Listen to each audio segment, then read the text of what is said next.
why Next.js exists in the first place, and what is the problem that Next is solving. Okay, what is Next.js? Next.js simply is a framework built on top of React.js. It provides you with extra values which we're going to discuss in details, but the starting point I'd say should be from React because a lot of concepts are the same in React. So if you're familiar with React, then learning Next.js will be a walk in the park for you. Because actually learning Next.js depends heavily on your understanding of React. Things like components, JSX syntax, how to deal with states, how to deal with hooks. I'm going to leave a link in the description below for my React course for backend programmers, so you can check it out if you want. But if you don't know React, this following presentation is going to be very useful to have a general overview on what's going on in the client-server rendering cycle. So back to our definition of Next.js. You might think Next is a framework built on top of React, which is another framework. And you're right in thinking so. I also have thought the same thing when I first learned Next.js. But to be able to answer this question, we need to know what is the problem that Next.js is solving. So I'm going to show you two different approaches. First of all, we're going to start by the traditional approach of doing things. So let's say that you want to browse to this website, acme.com. What happens here is that there is an HTTP request being sent from the client to the server. Then the server is going to retrieve the requested data from the database. The database then will send data back to the server, and then the server is going to generate all data by building this HTML file. So when data is rendered on the server side in this HTML file, in that moment, the server will send this HTML file as a response to the client, and the client will show the HTML file as a response in a visual format to the user. And this is the traditional way in building websites and applications. This is known as the SSR, or the server-side rendering. And the name is very clear, it explains itself. The HTML file has been rendered on the server side. Now let's move to the second approach where we can use any of the JavaScript frameworks, whether React, Vue, Angular, doesn't matter, any of the JavaScript frameworks. But just to make things clear, I'm going to choose React as the framework for this example. Now let's get back to our client side. Again, you're visiting acme.com. The client is sending a GET request to the server. The server again is going to fetch data from the database. The data is retrieved from the database to the server. Then the server is going to generate a primary HTML file called index.html. This index.html is going to be empty. It's not going to be populated by the server. It's only going to have a reference to a JavaScript application. But for the most part, it's going to be an empty file. Then the server is going to send it back as a response to the browser. Now the browser will show it as it is, and the other components of that web page is being completed via React. Now let's say for instance that you want to visit the context route. So this context route is being processed by the client and not the server. In this case, the client is going to request everything related to that route from React. And React is going to check what is the component that it should retrieve for the user that matches the context route. Hence, React decides the components that should be rendered. And as these components are written in JSX syntax, it needs an extra step to be transpiled to JavaScript. And this is actually done by Babel transpiler, right? It's going to transpile the JSX to JavaScript code. And why is that? Simply because the browser only can read JavaScript. It cannot read JSX. So that's going to transform this context component to JavaScript code to be embedded in HTML file. Then and only then the context page is going to be rendered on the browser. But suppose that we have other data that needs to be fetched from an external API. In this case, there is an API request is being sent to the server, which retrieves data from the database. The database then will send all of the data back to the server. In this case, instead of filling an HTML file, the server formats the API data in JSON format, as you know. By the way, the data before was formatted in XML, but now JSON format is widely used. So now this API formatted data is sent directly to the client, which is the API response. So what happens for rendering the API data on the screen is that React fills the API data in HTML format so it can be rendered. Now this is clear to you that it's the client which is doing the rendering instead of the server in the traditional approach here. So in this approach, everything is being rendered by the client. We don't touch the server. So in contrast to the SSR or the server-side rendering, we have the CSR or the client-side rendering.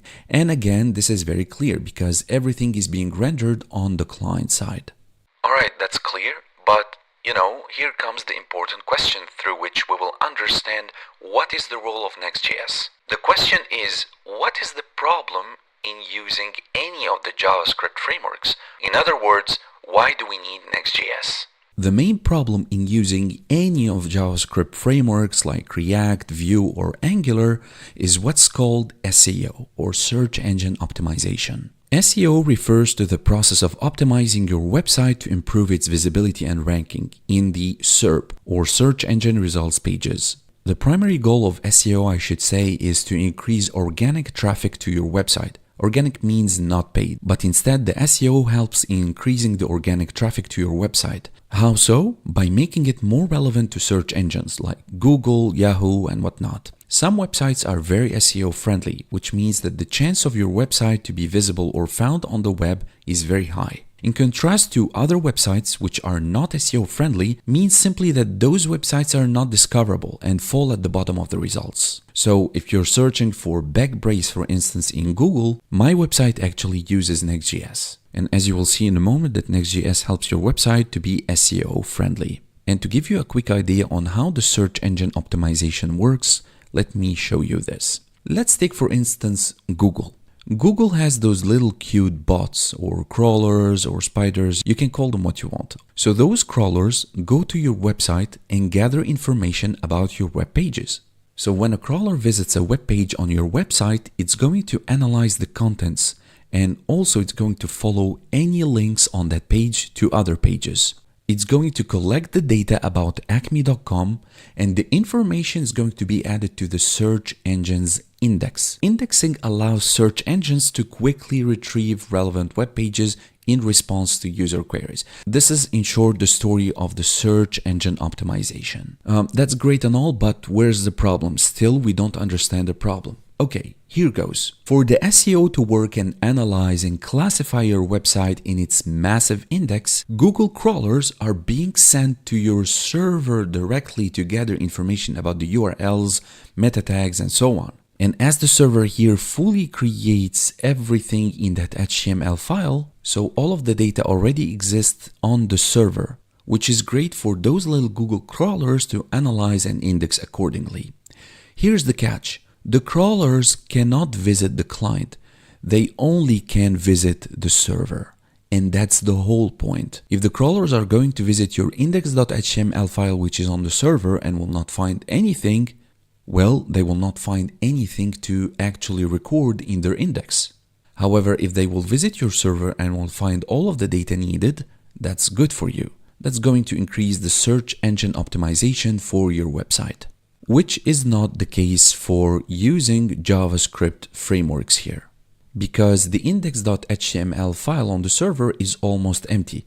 So when the crawlers visit it, they will find nothing to gather, analyze, or index. And every time there is a request, React is going to render on the client according to the components it has, and it's going to leave the original HTML file here empty, which are essential for the crawlers to work for the SEO. And here's the problem. You want to use React, Angular, or Vue. It's easier and simpler to design your project, but in the same time, you want your SPA, your application or website to be optimized for search engines. And this is where Next.js comes into play. Next.js is a framework built on top of React.js.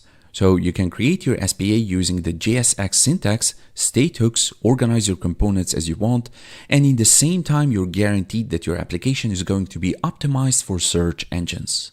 So now let me show you what will happen if we will use Next.js in our application. When you will visit the context route here, we said that the request is being sent to React. React renders the components after being transpiled from JSX to JavaScript. JavaScript is going to be embedded in HTML, and finally it's going to be rendered on the browser. What Next.js will do is that will reflect the rendered or the fully rendered HTML page from the client to the server. Anytime the crawlers are going to visit your server, searching for metadata, links, or whatever, they're going to find all of the data already on the server. And this is awesome. You don't have to write extra code for that. Next is going to abstract a lot of the process, and everything happens behind the curtains. So you can optimize your website in the search engine using the same JSX code that you love. In the same time, everything is going to be mirrored from the client side to the server side. Anytime those Google bots are going to visit the server, they are going to find all of the metadata, the links, the updated content, everything on the server side. Next is fantastic in a lot of things, but this is where it shines. This is where it excels. It increases the search engine optimization for your website, and you don't have to sacrifice anything. You're going to write your JSX code, you're going to write components, you're going to use hooks, you're going to manage states and all of that. In the same time, your website is going to be easily discoverable on the search engines. So just to summarize my final thoughts about Next.js, in my opinion, Next.js has combined two things together: creating SPA using any JavaScript framework of your preference, and in the same time, you will be supported by the server-side rendering, which is essential to be SEO friendly.